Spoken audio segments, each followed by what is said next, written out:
Hello students, कैसे हैं आप सब। आशा करती हूँ आप सभी अच्छे होंगे। मैं आरती आप सभी का अपने परिवार फिजिक्स गुरु पर हार्दिक स्वागत करती हूँ, जहाँ पर आप सभी पढ़ रहे हैं ग्रेजुएशन के लिए फिजिक्स, केमिस्ट्री और मैथ चल रहा है आपका अपनी एप्लीकेशन फिजिक्स गुरु पर। और आज की क्लास है बीएससी थर्ड ईयर के स्टूडेंट्स के लिए, जिसमें आपकी बुक चल रही है ऑर्गेनिक केमिस्ट्री, और ये ऑर्गेनिक केमिस्ट्री का लेक्चर नंबर 51 है। इससे पहले आपके 50 लेक्चर्स कंप्लीट हो चुके हैं जो आपके प्लेलिस्ट में एडेड है, जिसमें हमने लास्ट 50 लेक्चर्स में ऑर्गेनिक केमिस्ट्री के 9 चैप्टर्स कंप्लीट कर लिए हैं।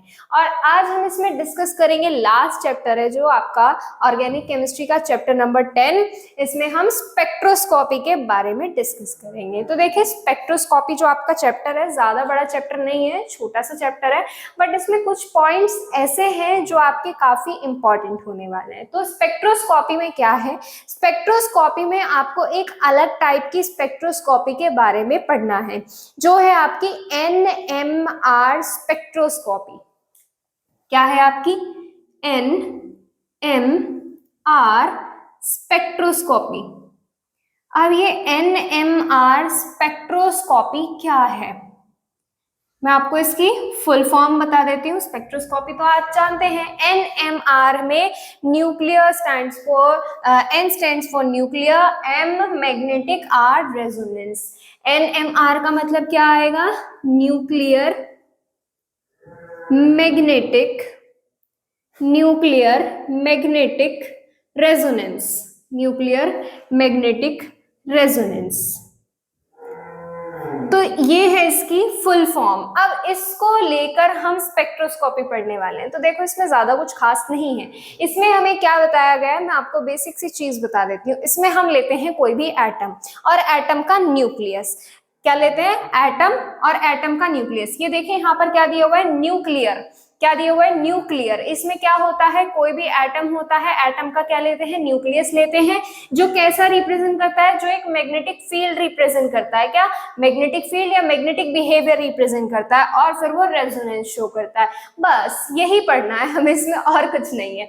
तो चलिए इंट्रोडक्शन की बात करते हैं। सबसे पहले आप क्या करेंगे, चैप्टर का नेम डालेंगे, उसके नीचे लिखेंगे NMR स्पेक्ट्रोस्कोपी, और फिर NMR की फुल फॉर्म लिखेंगे। N stands for nuclear, M magnetic, R resonance. Note कीजिए, रेजोनेंस, ठीक है, नोट कर लीजिए आप इसको। तो चलिए स्टूडेंट्स, अब मैं बताती हूँ आपको इसमें काम की बात। आते हैं अपने पॉइंट पर। देखो, सबसे पहले हम क्या लेते हैं, हम लेते हैं कोई भी एटम और एटम का न्यूक्लियस लेते हैं, या हम उसको क्या बोल सकते हैं, न्यूक्लियाई बोलते हैं। और न्यूक्लियाई में क्या प्रेजेंट होते हैं, न्यूक्लियाई में आपके प्रेजेंट होते हैं प्रोटॉन। क्या प्रेजेंट होते हैं, प्रोटॉन्स प्रेजेंट होते हैं। अब देखिए, जो आपके प्रोटॉन होते हैं, जो आपके प्रोटॉन होते हैं, ये प्रोटॉन स्पिन रिप्रेजेंट करते हैं। क्या रिप्रेजेंट करते हैं, स्पिन, घूर्णन। आपने क्वांटम नंबर्स पढ़े होंगे। क्वांटम नंबर्स में क्या होते हैं, हम कोई भी एटम लेते हैं, उसके क्या देखते हैं, नंबर ऑफ प्रोटॉन और atomic number, number of proton, neutron, ये सब चेक करते हैं हम उसमें। तो उसके बेसिस पर हम क्या निकालते हैं, हम उसका स्पिन निकालते हैं। अब स्पिन का मतलब क्या, अगर किसी भी आपके एटम के अंदर फ्री इलेक्ट्रॉन प्रेजेंट है, फ्री इलेक्ट्रॉन का मतलब कोई भी इलेक्ट्रॉन अनपेयर्ड प्रेजेंट है, तो इसका मतलब वो क्या करेगा, घूर्णन करेगा। अब मेरी बात ध्यान से सुनिएगा, न्यूक्लियस में क्या होते हैं, प्रोटॉन होते हैं, जो प्रोटॉन आपका स्पिन मूवमेंट रिप्रेजेंट करते हैं। क्या करते हैं, स्पिन मूवमेंट रिप्रेजेंट करते हैं, और स्पिन मूवमेंट के कारण ही ये एक स्मॉल मैग्नेट बन जाते हैं। क्या बन जाते हैं, एक छोटी सी मैग्नेट बन जाते हैं। ये तो हो गई इतनी बात, ठीक है। तो सबसे पहले क्या करेंगे, छोटी छोटी चीजें पढ़ेंगे और उनके बारे में लिखते चलेंगे। धीरे धीरे आपकी सारी चीजें लिंकअप हो जाएंगी, आपको बिल्कुल अच्छे से समझ आ जाएगा कि इस चैप्टर में है क्या। चलिए इंट्रोडक्शन डाल लीजिए और इसमें लिखिए proton. Proton, proton is present in the nuclei. Proton is present कहां उपस्थित होता है, इन द न्यूक्लियाई, न्यूक्लियस में, present in the nuclei, nuclei या nucleus, and proton shows spin movement, and proton shows क्या रिप्रेजेंट करता है, क्या शो करता है, proton spin movement, spin moment represent करता है या शो करता है या प्रदर्शित करता है, और जिसके कारण इस स्पिन प्रोटॉन के कारण ही वो क्या करता है, एक स्मॉल मैग्नेट की तरह बिहेव करने स्टार्ट कर देता है। आगे लिखिए इसमें, spin moment due to this spin proton, due to this spin proton, due to this spin proton, due to this spin, comma लगाकर लिखेंगे, proton act as a small magnet, act as a small magnet, एक छोटी magnet की तरह behave करना start कर देता है। इतनी बात क्लियर? नहीं लिखी तो लिख लो इसको पहले। अब इसके बाद एक सेकेंड, यहाँ पे थोड़ा इधर दिख जाएगा आपको, हाँ जी। अब इसके बाद हम क्या जानते हैं, अब यहाँ पर क्या हो गया, यहाँ पर आपका इलेक्ट्रोमैग्नेटिक रेडिएशन आ गया। क्या आ गया? इलेक्ट्रोमैग्नेटिक रेडिएशन आ गया। अब इलेक्ट्रोमैग्नेटिक रेडिएशन कैसे आया, हम जानते हैं। हम किसको लेकर बात कर रहे हैं? हम न्यूक्लियस को लेकर बात कर रहे हैं। न्यूक्लियस में क्या होता है, हमारे प्रोटॉन प्रेजेंट होते हैं, इसके आसपास क्या होते हैं, इलेक्ट्रॉन्स भी प्रेजेंट होते हैं। किसके आसपास इलेक्ट्रॉन्स प्रेजेंट होते हैं? न्यूक्लियस के पास इलेक्ट्रॉन प्रेजेंट होते हैं। हम कैसे लिखते हैं, हम इस तरह से लिखते हैं, ये आपका क्या है, न्यूक्लियस। यहाँ पर क्या प्रेजेंट होते हैं, आपके प्रोटॉन्स प्रेजेंट होते हैं। क्या? प्रोटॉन्स प्रेजेंट होते हैं। और इसके बाहर वाली कक्षाओं में, शेल्स में क्या घूमते हैं, क्या घूमते हैं, आपके इलेक्ट्रॉन्स घूमते हैं। इस तरह से लिखते हैं ना हम लोग। तो यहाँ पर ये क्या करने लगता है, इस कारण, किस कारण कि जब आपका प्रोटॉन स्पिन कर रहा है, और स्पिन के कारण क्या करेगा, ये स्पिन के कारण एक इलेक्ट्रोमैग्नेटिक रेडिएशन दिखाने लगता है। और इस इलेक्ट्रोमैग्नेटिक रेडिएशन की वजह से इस छोटी सी मैग्नेट के अंदर रेजोनेंस आ जाता है। क्या आ जाता है? रेजोनेंस आ जाता है। अगर आप रेजोनेंस नहीं जानते तो आप क्या करेंगे, रेजोनेंस सर्च करेंगे। हमने आपको रेजोनेंस का पूरा टॉपिक पढ़ा रखा है, आपके इसमें 3rd ईयर ऑर्गेनिक केमिस्ट्री में नहीं है, हमने शायद और किसी क्लास में करा रखा है, पर रेजोनेंस का पूरा टॉपिक मैंने आपको डीपली करा रखा है। उसमें क्या होता है, इलेक्ट्रॉन ट्रांसफर होते रहते हैं। क्या होते हैं? इलेक्ट्रॉन ट्रांसफर होते रहते हैं, एक एटम से दूसरे एटम पर, दूसरे से तीसरे पर, इस तरह से इलेक्ट्रॉन ट्रांसफर होने लगते हैं। तो आप इसमें आगे लिखेंगे, आगे क्या लिखेंगे कि इस इलेक्ट्रोमैग्नेटिक रेडिएशन की वजह से रेजोनेंस आता है, और रेजोनेंस आने के बाद ये क्या होता है, ये प्रोसेस किस में चला जाता है, न्यूक्लियर मैग्नेटिक रेजोनेंस बन जाता है। क्या बन जाता है? न्यूक्लियर मैग्नेटिक रेजोनेंस बन जाता है। क्लियर? नोट कीजिए, ड्यू टू इलेक्ट्रोमैग्नेटिक रेडिएशन, ड्यू टू electromagnetic radiations, comma, resonance take place. Resonance take place in small magnet. Resonance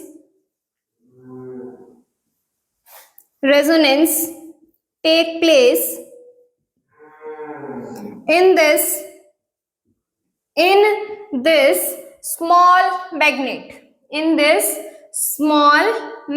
इस स्मॉल मैग्नेट में रेजोनेंस क्या करता है, वर्क करने लगता है in this small magnet, and process in NMR spectroscopy, and process is NMR spectroscopy. Process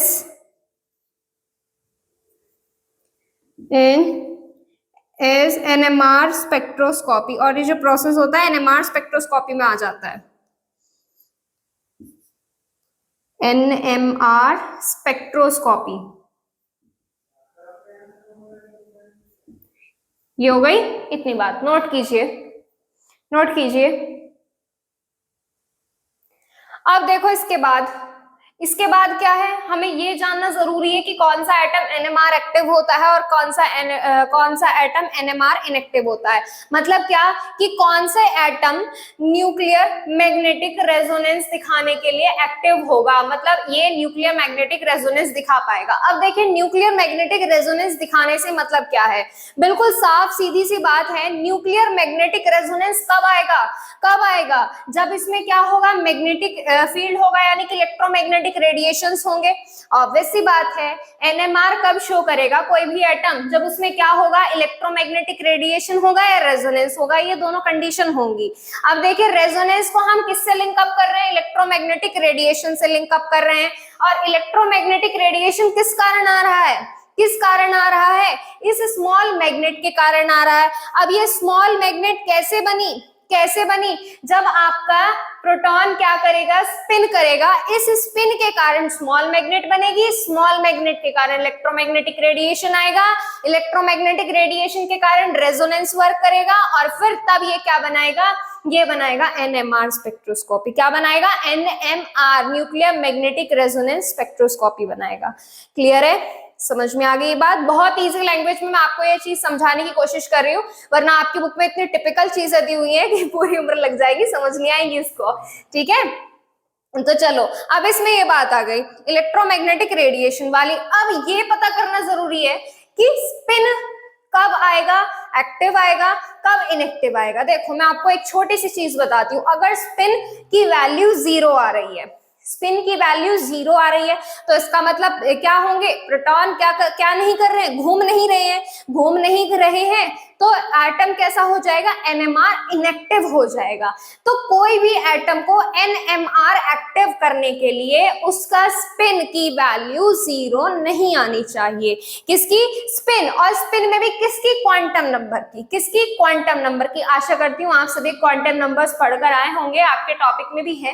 topic क्या, आपके पूरे सिलेबस में बीएससी में क्वांटम नंबर्स होती हैं, पूरे डीपली डिस्क्रिप्शन वो एक्सप्लेनेशन होता है उसका पूरा।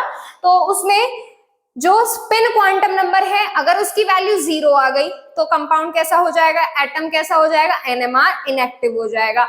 अगर स्पिन क्वांटम नंबर की वैल्यू कैसी आ गई, 0 नहीं आई, कितनी आ रही है, +½ आ रही है, -½ आ रही है, +½ या -½ तब कंपाउंड कैसा आएगा, कैसा आएगा, एनएमआर एक्टिव आएगा। और ये +½ -½ कैसे आता है, हम जानते हैं स्पिन कैसा आता है, स्पिन ऐसे आता है, इसके लिए हम +½ लगाते हैं, इसके लिए -½ हालांकि यह भी कोई फिक्स चीज नहीं है, फिक्स वैल्यू नहीं है कि इसके लिए हम +½ लगाएंगे और इसके लिए -½ लगाएंगे। प्लस हम लगाते हैं किसके लिए, क्लॉकवाइज डायरेक्शन के लिए, माइनस हम लगाते हैं एंटी क्लॉकवाइज डायरेक्शन के लिए। बस ये चीज इसमें अब तक क्या है, डिफाइन की गई है कि प्लस क्लॉकवाइज के लिए, माइनस एंटी क्लॉकवाइज के लिए। वो भी मैं बताऊंगी कि प्लस किसके लिए लगाना है, माइनस किसके लिए लगाना है, सारी चीजें बताई जाएंगी आपको।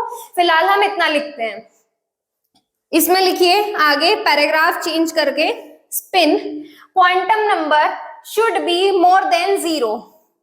स्पिन क्वांटम नंबर, ये मैं आपको सारा इंट्रो बता रही हूँ इसका, इसमें क्या है क्या नहीं है सारी चीज बता रही हूँ। Spin quantum number should B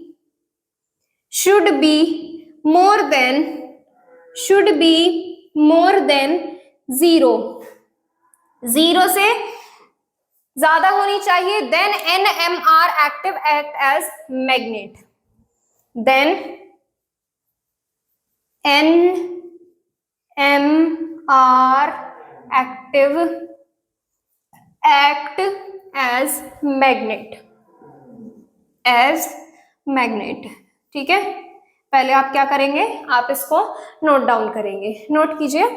चलिए मैं आपको इसमें कुछ एग्जांपल्स भी लिखा देती हूँ। एनएमआर एक्टिव कौन से कंपाउंड्स होते हैं और इनएक्टिव कौन से एटम्स आते हैं। कंपाउंड्स में भी तो हम छोटी चीज को लेकर बात करेंगे, एटम को लेकर बात करेंगे। तो इसमें एनएमआर एक्टिव और इनएक्टिव, मैं आपको एक तरीका भी बताऊंगी जिससे आप केवल और केवल उनके एटॉमिक नंबर और उनके मॉलिक्यूलर मास से पता कर सकते हो कि कौन सा एक्टिव है कौन सा इनएक्टिव है, लेकिन वो आज नहीं बताऊंगी मैं आपको, ठीक है, क्योंकि सारी चीजें हम एक ऑर्डर में, एक सीक्वेंस में पढ़ेंगे। ठीक है, 1H1 और आएगा आपका 6C12, नहीं 6C12 नहीं आएगा इसमें आएगा आपका 6C13, 7N14 और 8O17। अब आप सोच रहे होंगे कि ये इसमें क्या होते हैं, ये 12 आता है, 6C12 आता है, 8 और 16 आते हैं। तो इसमें ये चीज आपको याद करनी है, बिल्कुल समझनी बहुत जरूरी है, क्या कि जिन एटम्स के, जिन एटम्स के एटॉमिक नंबर क्या हो, सेम हो। देखो ये किस तरह से होते हैं, ये आपके आते हैं 6C12, 6C13 और इस तरह से 6C14, इस तरह से आपके रखे जाते हैं। अब ये क्या कहे जाएंगे, जिन एटम्स के एटॉमिक नंबर सेम और क्या होते हैं, इनके द्रव्यमान संख्या यानी कि मॉलिक्यूलर मास क्या हो, डिफरेंट हो, तो ये क्या कहे जाते हैं एक दूसरे के, ये एक दूसरे के समस्थानिक कहे जाते हैं। ये क्या है, एक दूसरे के समस्थानिक। इसी तरह से ऑक्सीजन किस किस में प्रेजेंट होता है आइसोटॉप्स में, तो ये होता है आपका 8O16, 8O17, 8O18। इनके मॉलिक्यूलर मास क्या होते हैं, अलग अलग होते हैं। ठीक है, ये आप पर डिपेंड करता है कि क्या लिया गया है। ठीक है, तो ये देखो एक्टिव में 6C13 आएगा और इनएक्टिव में क्या लिख दो 6C12, इसमें 8O17 है तो इसमें 8O16 आ जाएगा, ये इनएक्टिव में आ जाएंगे। नोट करिए, अब इसको नोट कीजिए, हम रफ करेंगे फिर इसे। चलिए, आई होप आप सभी ने इसका स्क्रीनशॉट ले लिया होगा। अगर नहीं लिया तो वीडियो को थोड़ा सा पीछे कीजिए, 10 सेकंड पीछे लेकर जाइए और आप पोज करके स्क्रीनशॉट ले लिया करो, या फिर सबसे बेस्ट ऑप्शन होता है पोज करके कॉपी पेन साथ लेके बैठा करो और नोट कर लिया करो। जो पॉइंट, जो बात आपको इंपॉर्टेंट लगे या ऐसा हो जो आप नहीं जानते हैं तो आप उसे भी अलग नोट्स डाल के उसमें नोट कर सकते हैं। ठीक है, तो चलिए अब मैं आपको इसमें बताने वाली हूँ कि रेजोनेंस किस तरह से आता है, इलेक्ट्रोमैग्नेटिक रेडिएशन अप्लाई करने के बाद रेजोनेंस कैसे आता है, ये चीज मैं आपको बताती हूँ। तो देखो, सबसे पहले हम क्या लेंगे, हम लेंगे मैग्नेटिक फील्ड ले रहे हैं फिलहाल इस टाइम पर। यहां पर क्या है, डाइपोल्स लगे हुए हैं, जैसे ये क्या है आपकी नॉर्थ डायरेक्शंस है, ये साउथ है, ये नॉर्थ साउथ इस तरह से है। अब यहाँ पर क्या है, यहाँ पर रखा हुआ है एटम, यहाँ पर क्या रखा हुआ है एटम, ये देखो ये रखा हुआ है यहाँ पर कोई भी एटम। ठीक है, अब इसमें क्या है, ये डायरेक्शन अपनी इस तरह से शो कर रहा है, इधर आपका क्या है नॉर्थ पोल है, इधर साउथ पोल है, इधर नॉर्थ पोल है, इधर साउथ पोल है। अब यहाँ पर ध्यान से देखना, हम क्या करेंगे, जैसे आपका क्या होगा, एटम स्पिन होगा, एटम क्या होगा, स्पिन होगा। ये देखो यहाँ पर मैं आपको अलग अलग कंडीशंस दिखा रही हूँ ताकि आपको बिल्कुल अच्छे से समझ में आ जाए, किसी भी चीज को लेकर कोई भी डाउट रहना नहीं चाहिए इसमें। ठीक है, ये जो चीज अभी मैंने हमें थ्योरी से लिखी है ना, अभी ये थ्योरी सी मैं आपको समझाने वाली हूँ कि ये आती कैसे है।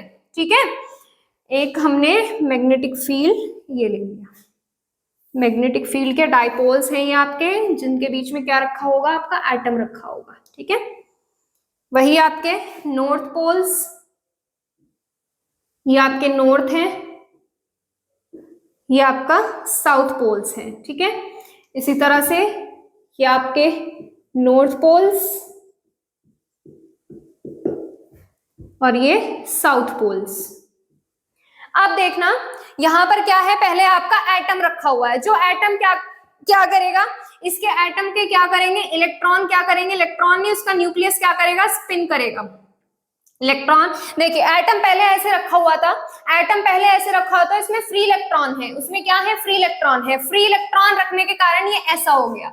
और इसमें इलेक्ट्रॉन कैसे होंगे, इसमें इलेक्ट्रॉन आपके जाएंगे साउथ और नॉर्थ, इलेक्ट्रॉन की डायरेक्शन, मतलब जो इसका स्पिन है ना, तो देखो ये स्पिन कैसे दिखा रहा है, ऐसे दिखा रहा है। पहले ये ऐसे रखा हुआ था, कैसे रखा हुआ था, ऐसे रखा हुआ था, अब ये घूम के कैसे हो गया, ऐसे हो गया। और ये जो ये घूमता है, ये जो रोटेशन शो करता है, ये जो पोजीशन आती है, ये देखो पहले इस पोजीशन पर था, फिर इस पर आ गया, ये पोजीशन कही जाती है अल्फा पोजीशन। ये क्या पोजीशन कही जाती है, अल्फा पोजीशन कही जाती है। अब बात करते हैं आगे। अब देखो इलेक्ट्रॉन नहीं, जब आपका यहाँ पे न्यूक्लियस क्या हो गया, इन एटम का न्यूक्लियस क्या हो गया, एटम का न्यूक्लियस ने स्पिन किया, अपनी पोजीशन चेंज की। तो जब देखो पोजीशन चेंज की तो इसमें क्या होगा, एक स्मॉल मैग्नेट डेवलप हो जाएगा, एक स्मॉल मैग्नेट की तरह एक्ट करने लगेगा। स्मॉल मैग्नेट का मतलब है कि वो क्या होगा, इलेक्ट्रोमैग्नेटिक रेडिएशन दिखाने लगेगा। तो फिर जब हम यहाँ पर क्या करते हैं, इलेक्ट्रोमैग्नेटिक रेडिएशन अप्लाई करते हैं। देखो यहाँ पर क्या होता है, इलेक्ट्रोमैग्नेटिक फील्ड को, जब इलेक्ट्रोमैग्नेटिक फील्ड नहीं, स्ट्रॉन्ग स्मॉल मैग्नेट को, स्मॉल मैग्नेट ले लो, लार्ज मैग्नेट ले लो, कोई सी भी मैग्नेट ले लो, जब हम उसको किस में लेके जाते हैं, इलेक्ट्रोमैग्नेटिक फील्ड में लेकर जाते हैं, तो वो क्या करने लगती है, क्या करने लगती है, विचलित होनी स्टार्ट हो जाती है या नहीं होती है। जैसे मैं आपको एक एग्जांपल बताऊं, मैग्नेट लिया आपने, कोई सी भी मैग्नेट ली, उसके सिमिलर पोल्स को एक तरफ लेकर जाते हो तो वो क्या होती है, वो घूम के, जैसे ये मान लीजिए हमने क्या लिए, मैग्नेट लिए, देखिए इसका भी सिमिलर पोल ये है, इसका भी सिमिलर पोल ये है। अगर मैं इसको इसके क्लोज लेकर जाती हूँ तो ये बिल्कुल इसको क्या करते हैं, ये दोनों पोल्स एक दूसरे को रिफ्लेक्ट करते हैं, क्या करते हैं, प्रतिकर्षित करते हैं, एक दूसरे को रिपेल करेंगे, प्रतिकर्षित करेंगे। तो इससे क्या होगा, ये अपना स्पिन दिखाएगा और घूमकर ऐसे जुड़ जाएगा। जुड़ेगा या नहीं जुड़ेगा, बिल्कुल जुड़ेगा।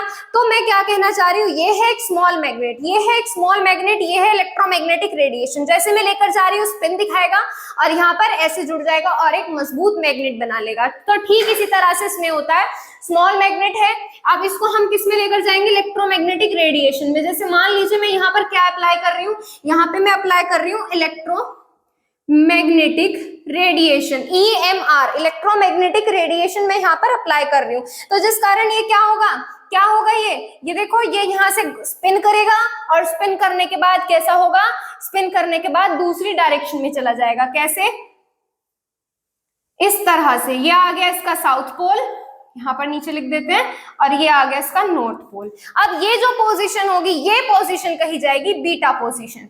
ये पोजीशन क्या कही जाएगी, बीटा पोजीशन कही जाएगी। आई होप आप सभी समझ गए होंगे इसमें कि हम क्या कहना चाह रहे हैं। ये एक छोटा सा डायग्राम है, एक छोटा सा तरीका है आपको समझाने के लिए। सबसे पहले आपका एटम रखा हुआ है जिसकी पहली पोजीशन ये है, स्पिन करेगा, स्पिन करने के बाद स्मॉल मैग्नेट की तरह वर्क करेगा और जिस पोजीशन पर आएगा उसे अल्फा पोजीशन कहेंगे। फिर हम इलेक्ट्रोमैग्नेटिक रेडिएशन अप्लाई करेंगे जिस कारण ये स्मॉल मैग्नेट क्या करने लगेगा, 360 डिग्री का रोटेशन शो करने लगेगा। ये रोटेशन भी मैं बताती हूँ, इसको एक नया नाम भी दिया जाता है। तो ये रोटेट करेगा और यहाँ पर एक रेजोनेंस वर्क करना स्टार्ट कर जाएगा। ये देखो, इलेक्ट्रॉन पहले यहाँ थे, फिर अपनी डायरेक्शन चेंज कर ली। रेजोनेंस अगर आपने टॉपिक नहीं पढ़ा है तो आप पहले रेजोनेंस अच्छे से क्लियर कीजिए। अब यहाँ पर क्या होगा, बीटा पोजीशन पर रेजोनेंस आएगा, बीटा पोजीशन पर रेजोनेंस आएगा और NMR बन जाएगा। क्लियर है ना, नोट कीजिए आप, तीनों ग्राफ्स नोट कीजिए, तीनों ग्राफ्स नोट कीजिए, फिर उसको रफ करेंगे। आई होप आपने इसका स्क्रीनशॉट ले लिया होगा। अब इसके बाद मैं आपको एक चीज बताती हूँ कि NMR करने के लिए हमें कुछ ऑपरेशन कंडीशन होती है। मतलब NMR बनाने के लिए हमें एक कंडीशन अप्लाई करनी पड़ती है। दो कंडीशन होती है जो हमारी कैसी होनी चाहिए, लगातार होनी चाहिए। एक तो हमारा कांस्टेंट मैग्नेटिक फील्ड होना चाहिए और एक कांस्टेंट इलेक्ट्रोमैग्नेटिक रेडिएशन फ्रिक्वेंसी होनी चाहिए। ये जो हम यहाँ पर दिखा रहे हैं, ये हमारा मैग्नेटिक फील्ड जो आ रहा है, ये हमारा कैसा होना चाहिए, कांस्टेंट होना चाहिए, ये टूटना नहीं चाहिए। और जो हम इलेक्ट्रोमैग्नेटिक रेडिएशन की फ्रीक्वेंसी अप्लाई कर रहे हैं, यानी कि जितना इलेक्ट्रोमैग्नेटिक रेडिएशन अप्लाई कर रहे हैं, ये भी हमारा एक कांस्टेंट होना चाहिए, चेंज नहीं होते रहना चाहिए। ठीक है, तो ये हो गए इसके दो ऑपरेशन। अगर आप चाहें तो लिख सकते हैं operation condition constant magnetic field और इसमें आएगा कांस्टेंट इलेक्ट्रोमैग्नेटिक रेडिएशन फ्रीक्वेंसी। और एक चीज याद रखिएगा, रेजोनेंस दिखा रहा है, इस पर आप लिख लो, यहाँ पर resonance take place, resonance take place and known as NMR and known as NMR। ये हो गई इतना, ठीक है। और एक चीज याद रखेगा कि रेजोनेंट फ्रीक्वेंसी भी आपकी कितनी होनी चाहिए, रेजोनेंट फ्रीक्वेंसी जो आपकी आनी चाहिए वो आपकी कन्वर्ट होनी चाहिए किन पे, बीटा पोजीशन में। Resonant frequency required to convert in beta position. जो हम रेजोनेंस की फ्रीक्वेंसी यहाँ पर अप्लाई कर रहे हैं वो हमारी कितनी होनी चाहिए, वो हमारी इसको बीटा पोजीशन में कन्वर्ट करने के लिए जरूरी होनी चाहिए। Frequency required to convert in beta position, तभी आपका वो NMR एक्टिव होता है या NMR स्पेक्ट्रोस्कोपी रिप्रेजेंट करता है। ठीक है, अब इसके बाद है आपके NMR के प्रिंसिपल्स। क्या है NMR के प्रिंसिपल्स है, पहले नोट करिए, पर आपने तो ये शायद पहले नोट कर लिया था, ये लिख लेना उसके नीचे, रेजोनेंस टेक प्लेस किस पर, बीटा पोजीशन पर। ठीक है, अब देखो हम बताने वाले हैं आपको प्रिंसिपल आपके NMR के। NMR जो है आपके, ये न्यूक्लियर मैग्नेटिक रेजोनेंस जो है कुछ प्रिंसिपल पर वर्क करता है। क्या, किस पर वर्क करता है, कुछ प्रिंसिपल्स पर वर्क करता है। 5 आपके प्रिंसिपल हैं, 4 से 5, जिन पर आपका NMR वर्क करता है। तो हम उन प्रिंसिपल्स की बात करते हैं। अगर आज कंप्लीट हो जाते हैं तो अच्छी बात है, वरना हम नेक्स्ट क्लास में उनको कवर अप कर लेंगे। ठीक है, चलिए लिखते हैं प्रिंसिपल ऑफ NMR। एक एक करके मैं सबके बारे में बताऊंगी आपको।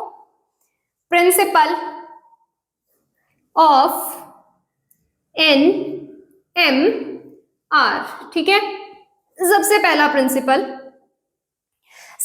प्रिंसिपल स्पिनिंग न्यूक्लियस, कि प्रोटॉन जो होता है न्यूक्लियस में प्रेजेंट होता है वो घूमना चाहिए और मैग्नेटिक बार की तरह एक्ट करना चाहिए या स्मॉल मैग्नेट की तरह एक्ट करना चाहिए। सबसे पहला principle, proton present in nucleus is spinning. The proton, लिखिए इसमें साथ साथ लिख लीजिए, the proton present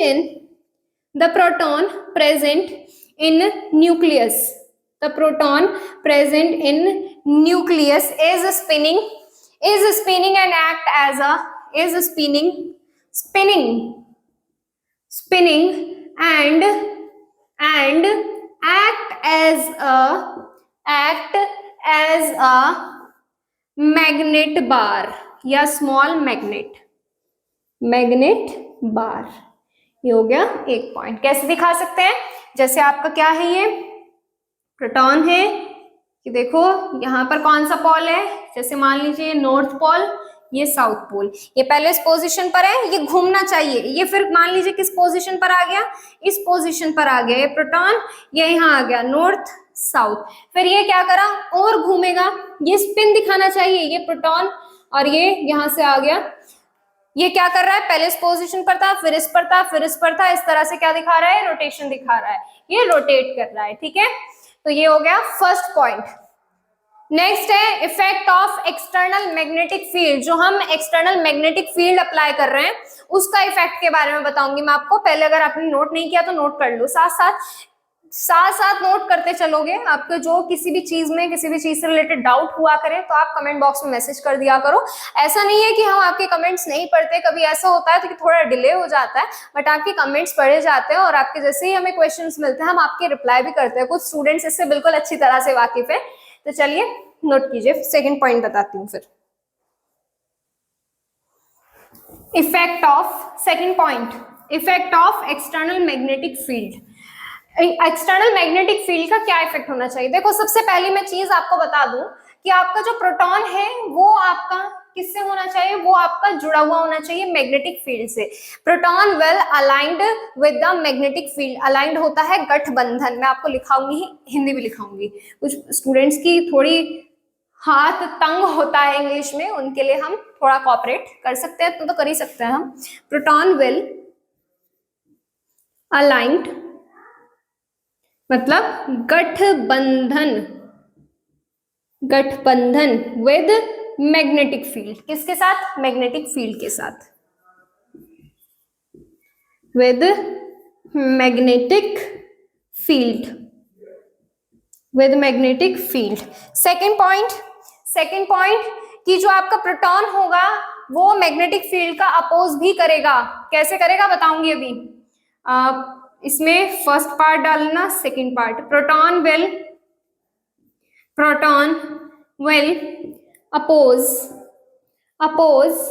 the magnetic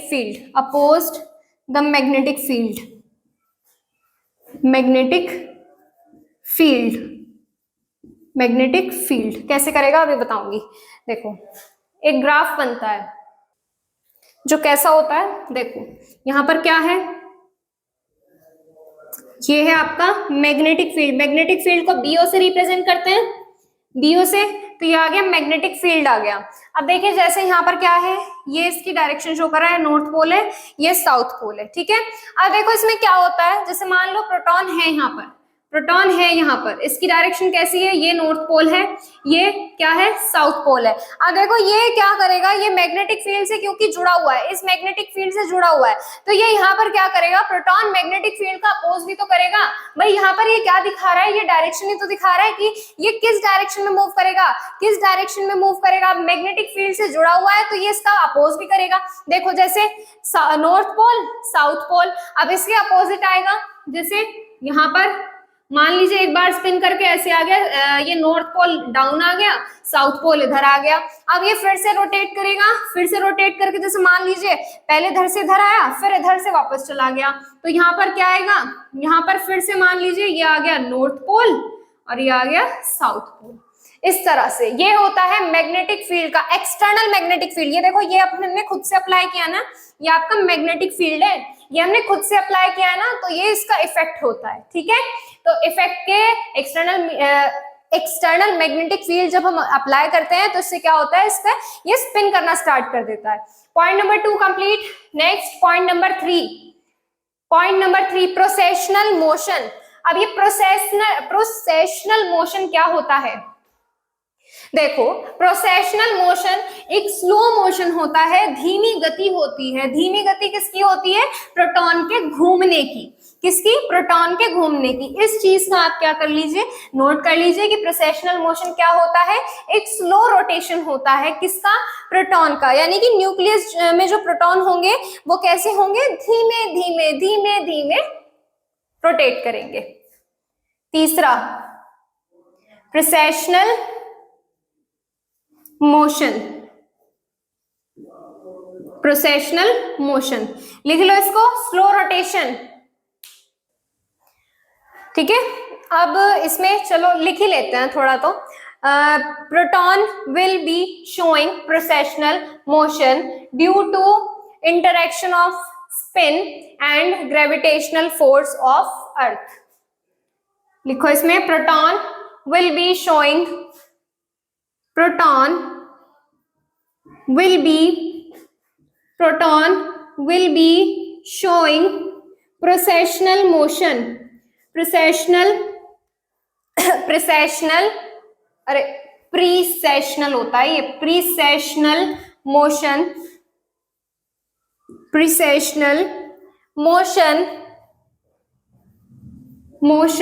precessional motion क्या होता है? स्लो रोटेशन होता है। किसका? प्रोटॉन का।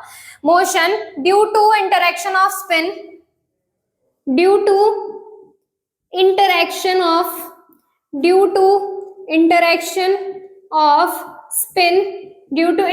Of spin and gravitational force of earth,